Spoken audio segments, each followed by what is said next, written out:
We're not managing people and saying, manipulating them on how to behave.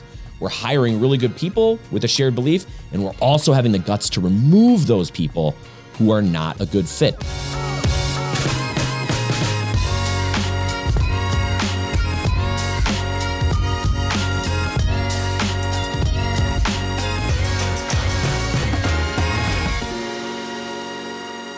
What's up, guys? Well, yesterday we had a group from a distribution center coming in, and they wanted to learn all about our culture, all about Vortex, all about our story, and all about CARE, creating a rare experience. And so first we sent them on a tour, and usually that's what we do. We like to send them on a tour. We really want them to be able to soak up the culture before they come in, and we have a sit down and kind of a chat. Plus, it kind of prompts them with a bunch of questions that they have for me and whoever else is with me talking with that group.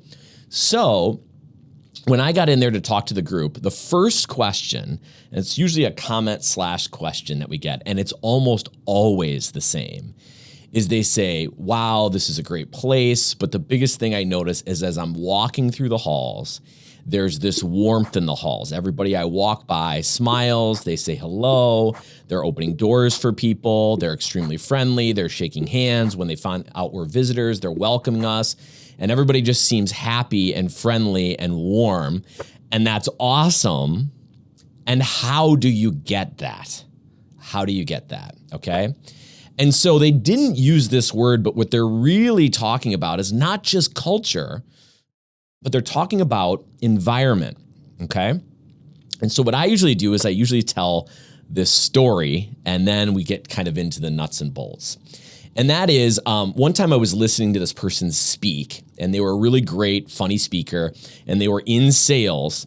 And this person was sharing a story that they had with a friend of theirs who was in fish management, okay, for probably the state or something like that. And, he kind of leaned over to his friend and he said, hey, Fred, so tell me, how do you manage a fish? And his friend fired right back. He said, oh, you don't manage the fish. You manage the environment that they're in. And that changes everything, okay?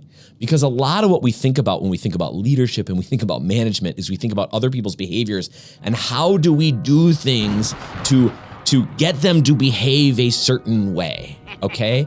And I think that's a really poor frame and a really poor start.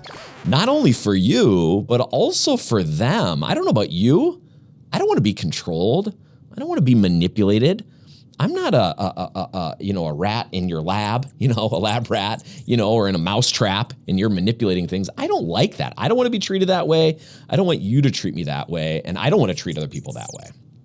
Okay, so if we're going to take that story, okay, I don't manage the fish, I manage the environment in. Well, then that causes us to have to look in what kind of environment am I creating, okay?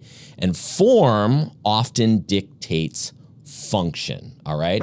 So there's a lot of different things that we can do to create an environment, but I'm gonna focus today on the number one way, and it's really split. There's two sides to this coin to create an incredible environment. And the first one we've talked about before, and we're gonna link it in the notes, and that's the alignment effect, okay? So we're going to hire people who are already aligned and have a shared belief that we do on how we see the world, okay? So for us, service isn't subservient, service is our superpower. We love to serve other people. We love to create what we call those rare experiences, those unique, memorable, one-off, highly personalized experiences, okay? So we're gonna look to hire people that are that way. And if you think about it, if we're hiring well, and we've gotten a lot better at this, we're gonna be hiring people that are warm, that are friendly, that are nice, that shake your hand when you're a visitor, that open doors for you. Do you see that? The byproduct of the alignment effect, and in our case, getting that service-oriented mindset, is we are gonna get that warmth in the halls. We are gonna over-index on those pieces, and then we're gonna get to the skill portion of the interview, okay? We have highly skilled people here, but before we get to their skill set, we need to make sure that they have this shared belief and shared behaviors already, okay? Big tip here is if you're hiring, you don't want to hire somebody with a skill set and then try to jam your values in them. It doesn't work. That might work with an 8-year-old. It might work with a 12-year-old. But if you have a 33-year-old, I mean, I've seen it. There are some miracles people can change, do a 180, but it is pretty rare. Okay?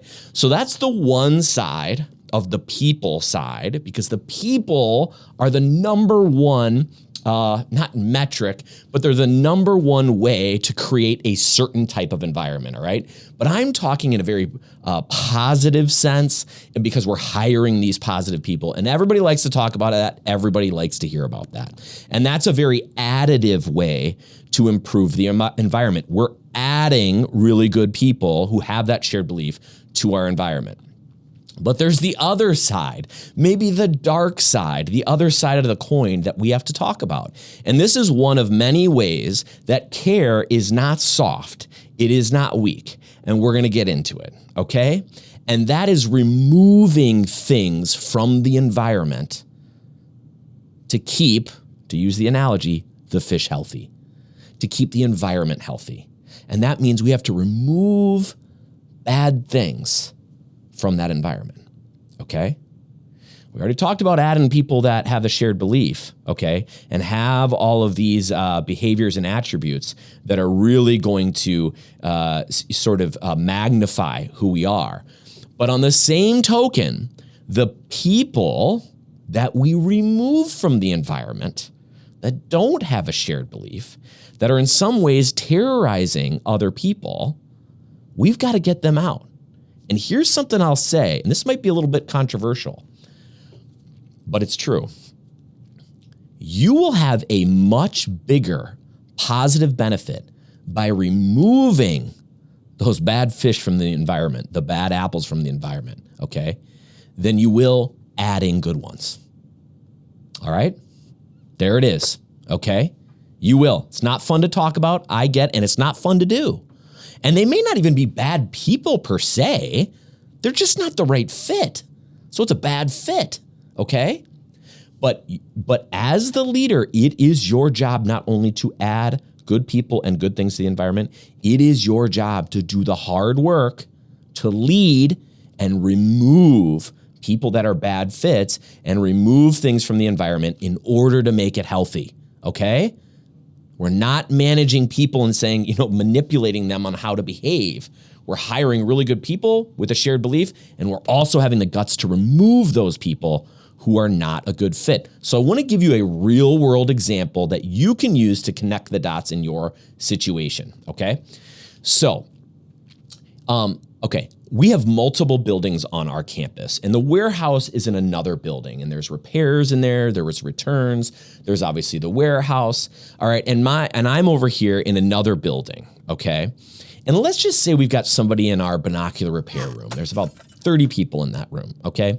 And let's say we've got somebody there and they're really kind of terrorizing the environment and the people in it. They just don't have a good attitude. They're not working hard. They're gossiping, right? And the leader's been talking with them and there's sort of an escalation there, which we're going to get into in a minute on the escalation front. But what sometimes will happen, less now because we've gotten bigger and more people, but every now and again it'll still happen, is that one of those people, we maybe haven't gotten to the point where they're gone, but they circle and find their way over to my office. Well, hello there. Okay. And they're going to tell their story. All right. And they're going to plead, okay, for essentially grace from me, the CEO. Okay. Now, mind you, I know all about our people. So I've heard from multiple different fronts if someone is being talked to, because if we're going to let somebody go, that's a big deal. Okay. We're going to treat them well on the way out, but that's a big deal. I take that very seriously. So I want to know what's going on. We don't lose many people. We don't have to fire many people. We hire well. But if that person comes in and they give me that sob story, okay, of just give me another chance, just give me another chance. What sometimes leaders would do who have a big heart, and I've got a big heart, is you say, you know what? I'm going to give you another chance, Brad. I'm going to give you another chance and really need you to step up, but I want you to head back there. Now, mind you, Fred's been talked to multiple times already, okay? So We know how he responds when he's being talked to because we've already seen it. Not well. He has a pattern of not responding well, and he's terrorizing all these other people. But he comes to me, and I look at the relationship as though it's just Fred and me, and nobody else exists. And I extend grace to Fred. And then Fred walks all the way back to binocular repair and opens the door, and 30 guys look up their head and they see Fred walk through. And what do you think happens to those 30 people in their morale? Do you think they think, we're giving Fred his third or fourth chance? No, their shoulders slump and they're like, And they may not think it specifically, but I bet some do. They think, why doesn't somebody just step up? It's not a good fit. He's not treating people well. He's had multiple opportunities. Mind you, I'm in my office and I'm thinking, man, I'm a really good person. Man, I gave Fred that extra chance, and I'd like another chance too. So I did for Fred, what I like for somebody to do to me. Well, Fred's already had another chance and another chance and another chance. And I wasn't being gracious because I was doing it on all their behalf. Fred doesn't work in my office. He's not terrorizing me. He's terrorizing all of them. He's terrorizing that environment. If Fred was a bad fish, okay, I just put him right back in with all the healthy fish. Did I create a healthier environment or a more toxic environment? Poison needs a vessel, okay? And Fred has proven that he shouldn't be on the team. And he is not adding positive to the environment. He's actually removing it and making it unhealthy. So in that situation, if somebody's I'm not talking about somebody who needs some just additional coaching or somebody who's going through something difficult and they had a rough day. Okay, we're not going to have that sort of a, you're gone, you're out of here. All right. But if somebody has consistently shown us who they are, okay, we need to respond accordingly. And we need to make the environment safe. And what the leader needs to do is they need to step up and they need to have that person removed. Okay? That's what you do. And you know what? Then those 30 people sit up, shoulders back, and they think, you know what? Somebody's got my back. Somebody cares about me and cares about the environment I'm in and cares about the people that surround me. That's being a leader. It's not just the fun stuff. It's not just the additive stuff. It's not just the creation stuff. That's part of it. But just as much as it's that, it's removing things from the environment that are poisoning it. Listen, guys, movements are built on connection. If this resonated, share it and join the conversation. Hit that subscribe button or check the show notes where you can follow me on all my socials. Or check out more about the movement at vortexcare.com. Let's build something rare together.